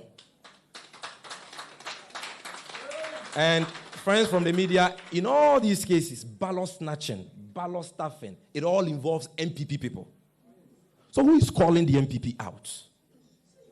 Who is calling them out for who they are? Who is raising these critical issues about their misconduct and their acts which have sought to undermine the sanctity of this electoral process? So according to the EC, we have 137. The MPP, even after the rigging, according to the EC, also has 137, even after the rigging. 137. They used to have 169. And the NDC used to have 106. A gap of 63 after only 4 years. After they claimed to have done free SHS, free water, free electricity, sharing COVID-19 stimulus money for Ghanaians, the vote buying, the gun violence and all that. Now, with all the rigging, they are just praying desperately for a draw. They are praying for a hung parliament. So even with the rigged parliamentary results, it's 137. But ladies and gentlemen, the point I am making is this. The NDC doesn't have 137 seats in reality. We have 140, if not more. And we still stand by that. And we are going to give you our reasons for saying so. And just like we protected the parliamentary results in Upper Denchar West, just like we have done in Senate West, we will do it again in Techiman South. We will do it again in Zabzugu. We will do it again in Sehuyoso.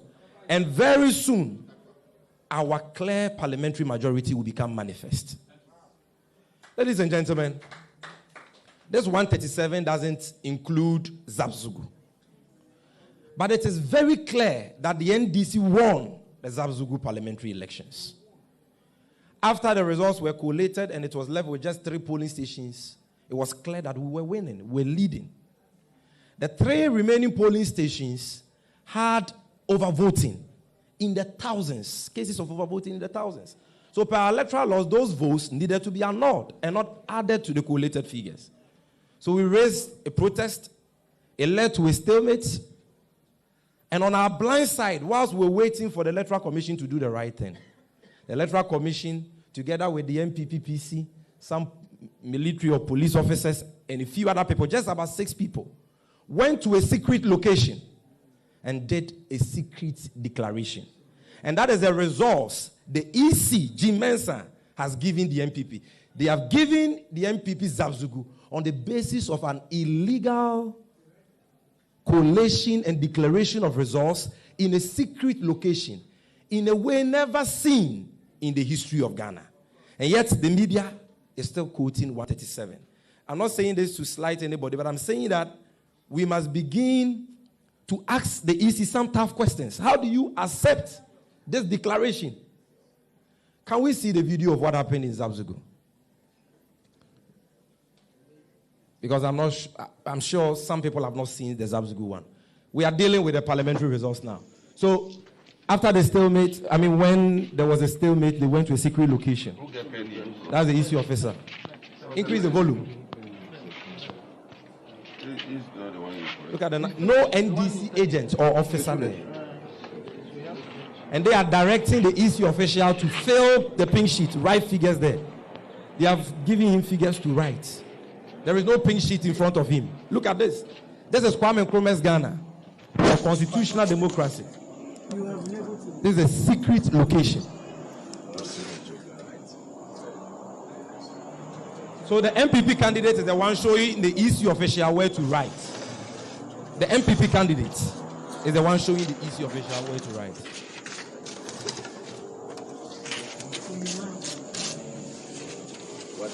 So now declare.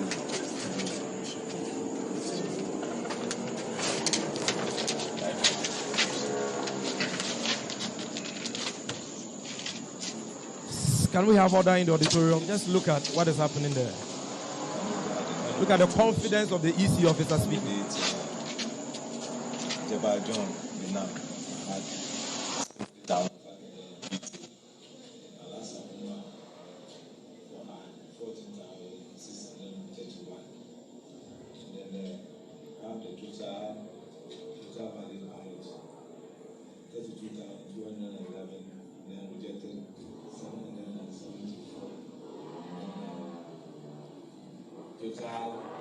Total votes cast 32,000.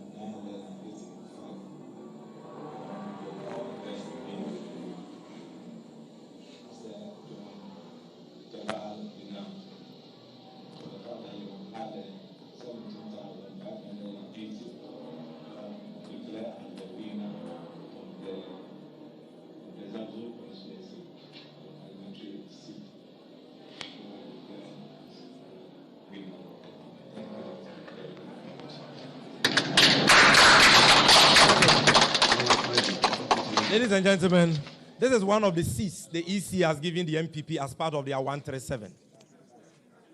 And look at how the results were declared. And they are asking us to accept the results. Where in the world can this happen? You have the MPP parliamentary candidate showing the EC official how to even fill the collation sheets. This is a secret location. The NDC, we didn't have an agent, no official, nobody there. And ladies and gentlemen, because they know what they have done, and because they know that the BVD machines will expose them, because where there is overvoting, you will realize that the total vote cast will exceed the number of persons recorded by the BVD machine as having voted. That is those who were verified by the BVD machine and also those who were verified manually. So you know what they are doing in Zabzugu now? They have sent soldiers to Zabzugu. They are trying so desperately to steal the BVD machines from the Zabzugu EC district office and go and wipe the machines, up, so that there will not be any record of persons who voted as captured by the BVD machine. There will not be any record on the BVD machine. So they are using soldiers. And I want to salute our comrades in Zabzugu for their courage, for their vigilance, and for their determination to ensure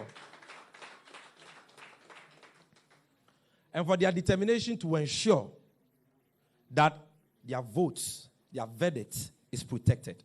They have been sleeping there. They caught some military men trying to steal a BVD machine. The people power worked that day. They stopped them and made sure that the BVD machine was sent back to the EC office. You may think that what I'm saying is not true because you've not seen video evidence of that. To that effect. So let me show you the video evidence to that effect.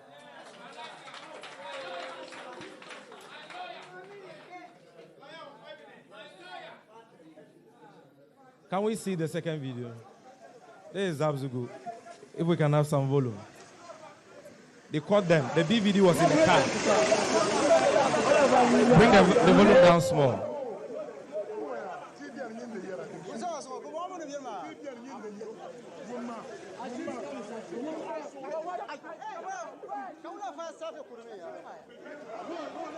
My friend. No, you're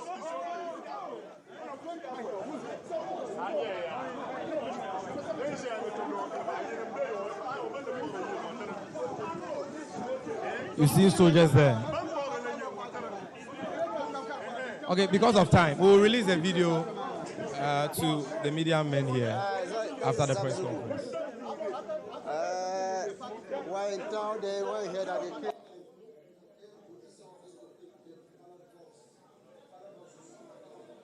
It's okay, you can pause it here. We'll share the video with the media men here who may not have it. So this is what is happening. So when we tell you that we don't have a hung parliament, the NDC wants Zabzugu and the MPP knows it.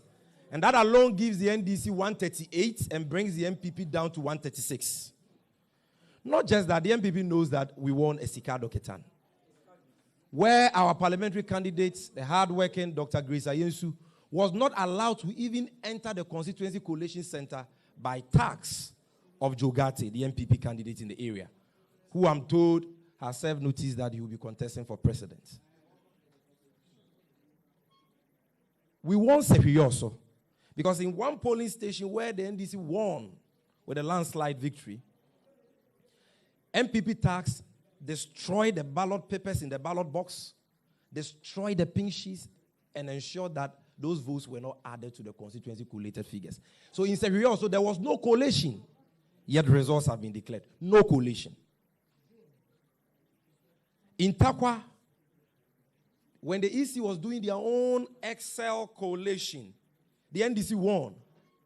The MPP came and said they will not accept. Duka, their parliamentary candidate, came into the coalition center with over 30 military men. They swapped pink sheets because they had been given these pink sheets by G Mensa even before 7th December. Did a rigged manual collation and declared the results for the MPP. And when our people wanted to protest, they pointed guns at them. Soldiers pointed guns at them. Our regional chairman had to walk them out. It's happened everywhere. But the most serious of them all is what we will be discussing. Is the issue of Techiman South. It is the most painful. The fact that people are quiet about the Techiman South issue is so painful that you ask yourself whether is it that people are not aware of what is happening there, or people are aware but they are free to speak up. Because the Techiman South issue is a very pathetic issue. Ladies and gentlemen, G Mensa claims that the MPP won Techiman South. It is not true. God being so good, their own celebrated so-called IT wizard, Joe Anoche, the head of the NCA, has exposed them. That as we speak, he spoke on Metro TV 2 days ago, Good Evening Ghana, they don't have the pink sheets of the Techiman South parliamentary elections. They don't have the pink sheets. So you don't even have your pink sheets, and you claim you want Techiman South? Let's see the video of Joe Anoche saying that they don't have the pink sheets of Techiman South.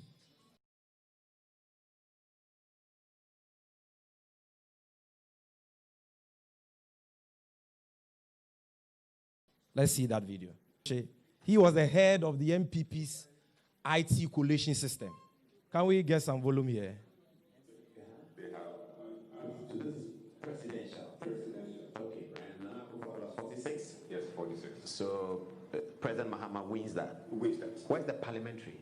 Now, again, there's a big challenge with all this with parliamentary.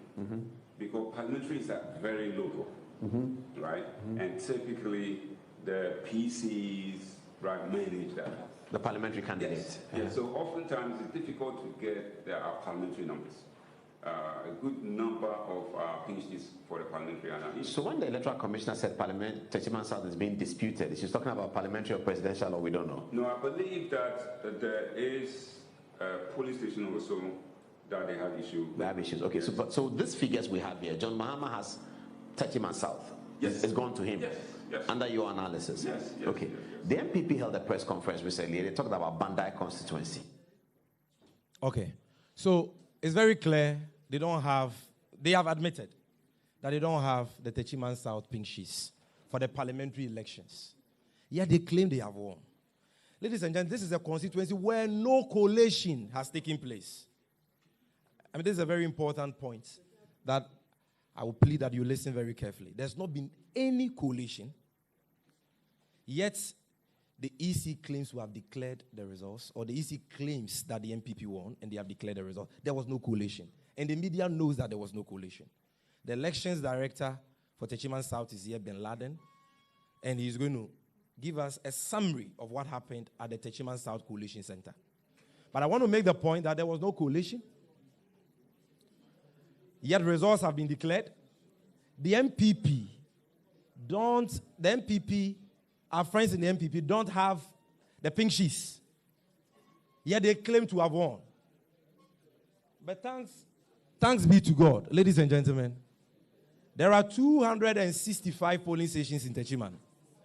If you add the special voting centers to it, you get 267.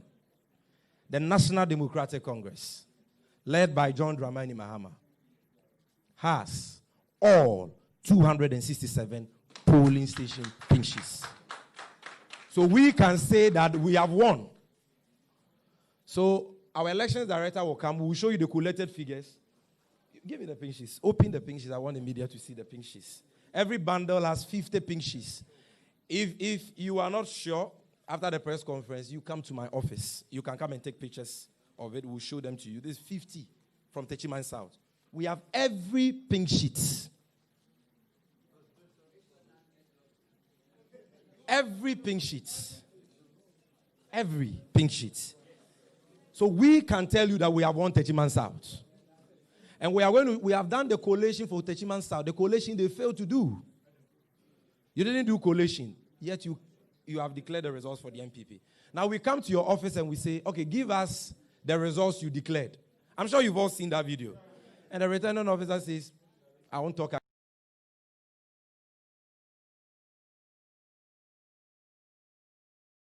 again. Go to the regional office. We go to the regional office and you write to them and they reply and say, since you have gone to court, let the court decide. So we withdraw the court case. We didn't withdraw the court case because we don't have evidence. We withdrew the court case because the EC was using that as an excuse to avoid recollation or collation. So we decided to withdraw. Because if the excuse is that because you have gone to court and the matter is sub judice, we cannot do collation or recollation because it will be prejudicial to the matter, we went to court. So we have withdrawn the matter. Now there is no hindrance, there is no obstacle. Do the collation. If you claim that what you did, that charade, was collation, do recollation. The regional officer now rises and says that I have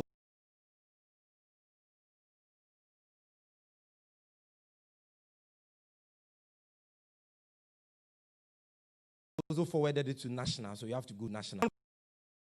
Collation. They won't do recollation, yet in Banda, where the NDC won, the MPP, after results have been declared, have gone for recollation. So why will you do recollation for the MPP in Banda and not do collation, or even if you like, recollation for the NDC in Techiman South? And we are being told that go to court. Meanwhile, the law says that after collation, if you are not satisfied with the results, you can demand for recollation at the constituency level. Just like you can demand for recounting at the polling station. We have not exhausted these things and people are saying, go to court, go to court. So ladies and gentlemen, we have the pink sheets here. You can come and see. We have all our 267 polling station pink sheets.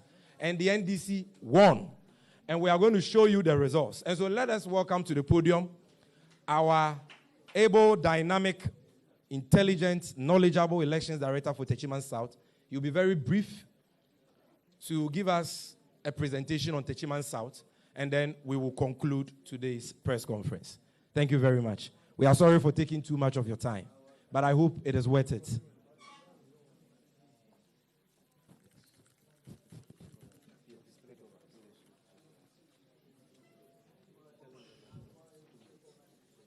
Thank you very much, Honorable Lawyer Sami Jamfi. Good evening, ladies and gentlemen. Last week, we commented on the parliamentary elections for Techiman South. For now, I think there have been some few developments. We did say here that at our coalition point, we gathered all 267 pink sheets, believing that the MPP also had gathered similar pink sheets, so that collating the results would have been easier for the purpose of transparency. At our coalition points, these are the figures that cannot be disputed. From polling station 1 to polling station last, we see the figure for Honorable Christopher Basonti Bere, 50,420. Honorable Martin Kwakukusa, 49,825. Clearly, the MP-elect is not Martin Ajemen Sakusa. But last week, I did hear Honorable Prince Yaudunya, the former MC, in a press conference where he claimed he was responding to the General Secretary of our great party. He even went ahead to say that when the Electoral Commission was collating its results, the Electoral Commission was consulting MPP for pink sheets. Therefore, the Electoral Commission did its independent collation with the MPP, but not with the NDC. That is what I gathered from what Prince Yaudonyina stated. What he arrogantly intimated was that. Now, for the records, Regulation 43 of CI 127 states that there should be what? Public collation of the entire results. That is by way of reconciling the figures. These figures that we have, if you think there are mistakes inside, what will happen is that when we sit down with the Electoral Commission with its original pink sheet, we with our duplicates, then the figures can be what? Clearly reconciled for the purpose of transparency. That is why we say election has become transparent, free, and fair. But you don't go to do your secret collation in your kitchen, then you come to tell me, this is the figure I have declared somebody the winner. Ladies and gentlemen, it is good to hear that Sine West is back to the NDC. That throws a challenge to Techiman South to fight hard until Techiman South is back to NDC. So that I want to tell the MPP, they are claiming 137, 137, 137. It's better they start saying 136, because Techiman South is never, never, never for them. The people of Techiman South never, I repeat, never voted Martin Kosa. The people of Techiman South voted for Christopher Bere and John Dramani Mahama.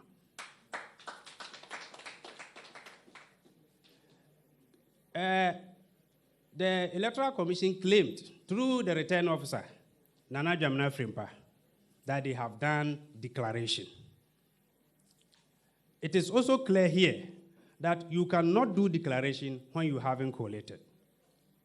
Through that, our National Executive Committee, led by the General Secretary, were in Techiman. We went to the Electoral Commission.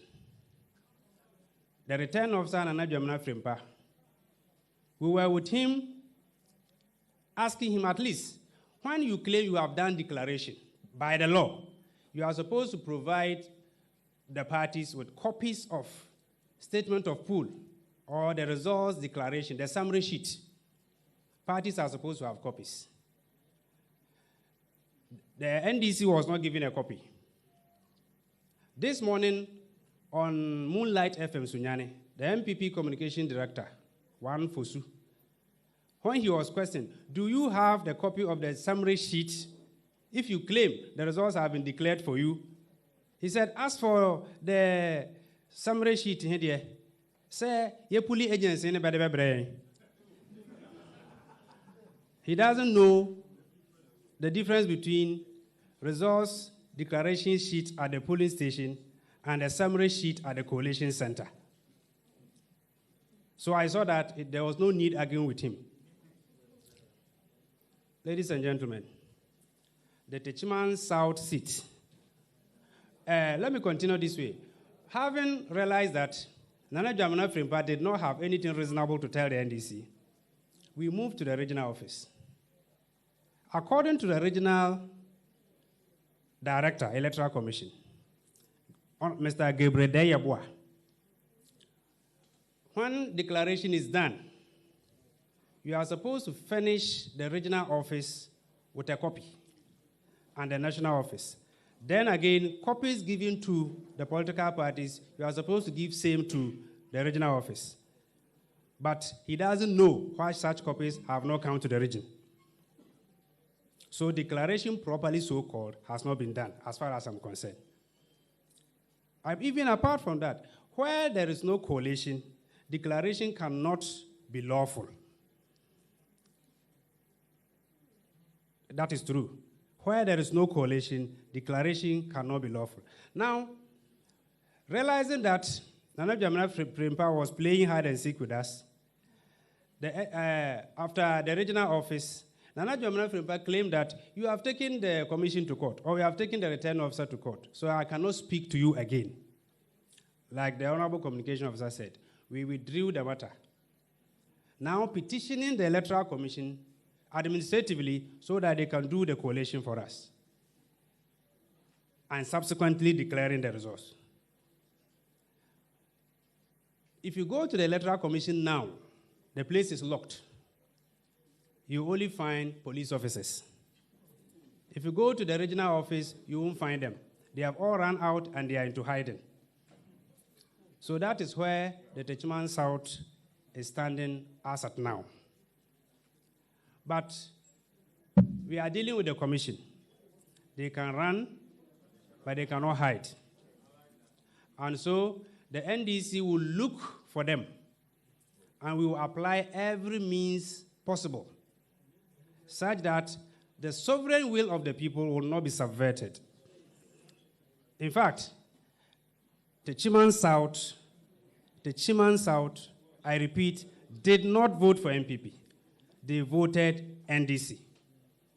They voted John Dramani Mahama and Christopher Bere, and it is important to recognize that.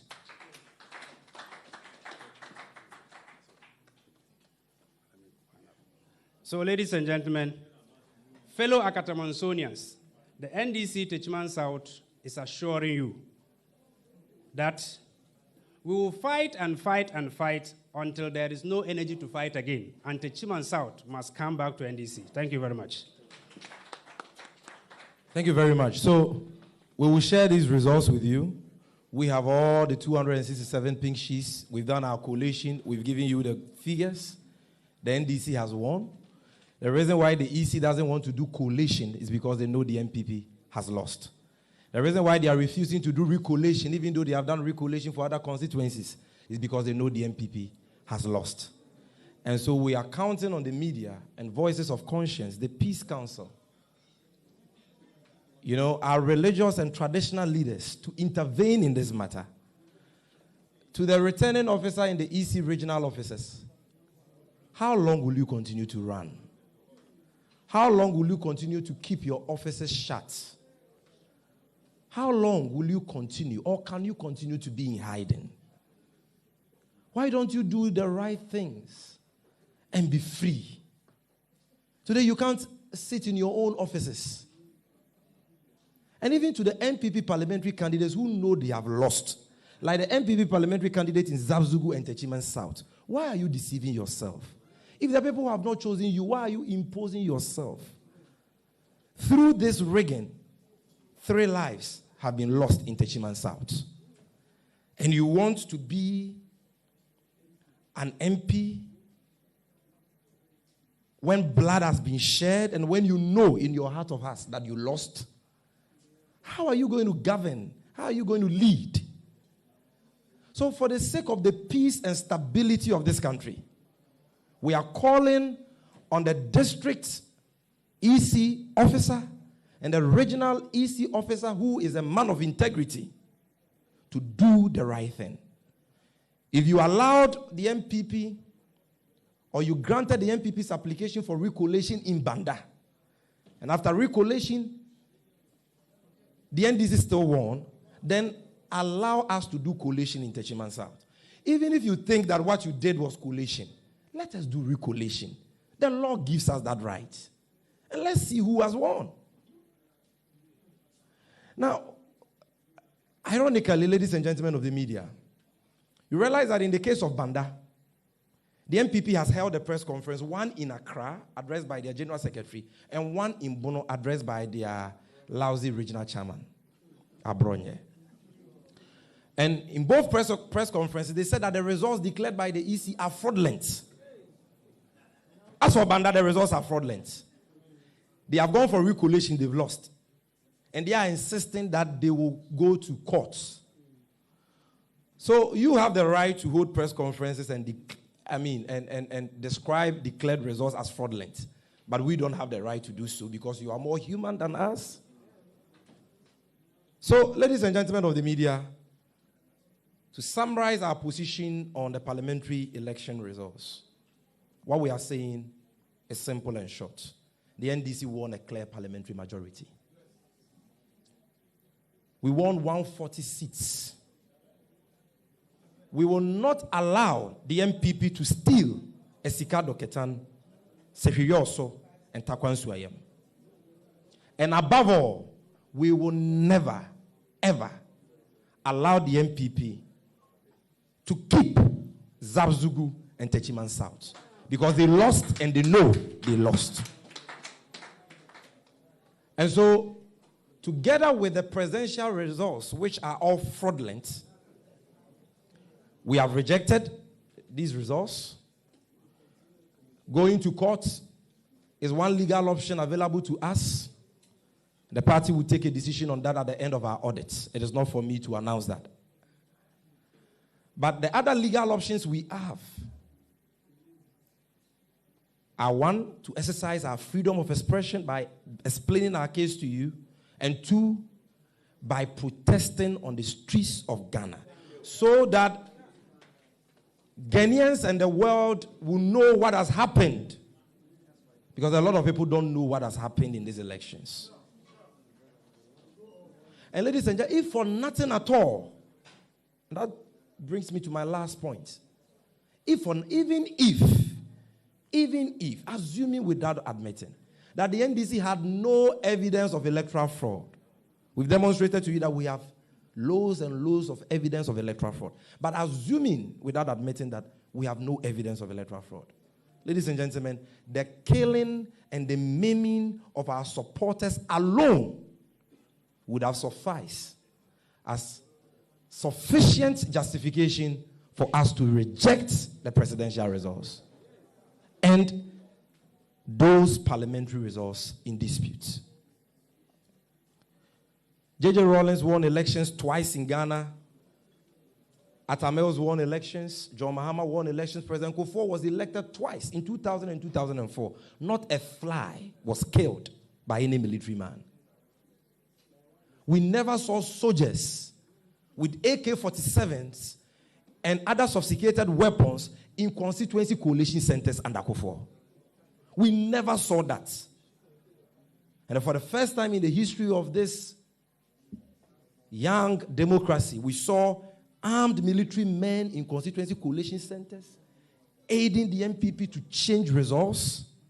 We saw MPP thugs armed to the teeth in Ablekuma's Central. Several people were shot, several injured, including the police officer. Only today, one of the people who were shot has died. Yesterday, Kaswa, several people shot and injured, including a journalist. It could have been you. It could have been me. In Techiman South, several shot and injured, some maimed, with 3 dead. And you are telling us that in the face of overwhelming evidence of these brutalities against the NDC, look at what happened in Ododo. In Savelugu, 1 murdered. Look at what happened in Ododo. Look at Jomoro, even after results were declared. Look at how they have beaten our supporters and maimed many. And you expect us to accept the results so that Akufo-Addo will be whitewashed to look like a Democrat when he is a tyrant and not a Democrat? I mean, it is not right. This election was not free, fair, and peaceful. And the results declared have been rigged. So we are entitled to reject the results. The blood of those we have lost, including those who were shot today, will work against John Mahama and the NDC in perpetuity if, after everything that has happened, and after all the pieces of evidence we have gathered, we accept the results and commend President Akufo-Addo. Never. Let it be recorded. Let it be placed on record that when this grave injustice happened, we in the NDC, supported by other patriots who are speaking up, that I cannot mention their names for obvious reasons, and other civil society organizations who are speaking up, let it be recorded by history that we decided to stand on the side of truth and let posterity be the judge. And so, ladies and gentlemen, we thank you very much for coming. I believe we have demonstrated amply to you that both the presidential and the parliamentary results, as it stands now, are flawed. We will be updating you as and when it becomes necessary. Once again, on behalf of the leadership of the party, we apologize to all our distinguished friends from the media who have been insulted or assaulted in any way or form throughout this election process. We cherish our relationship with you and will continue to work hand in hand with you to make Ghana a better place. Thank you very much for coming.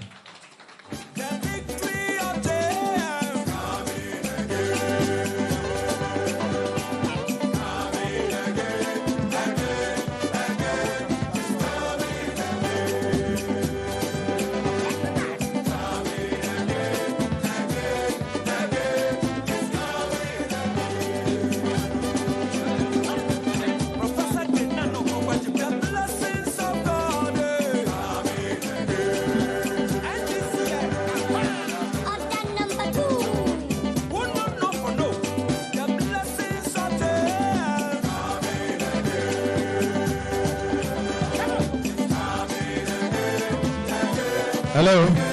Please, media men, give us a few minutes. We'll see you before you go.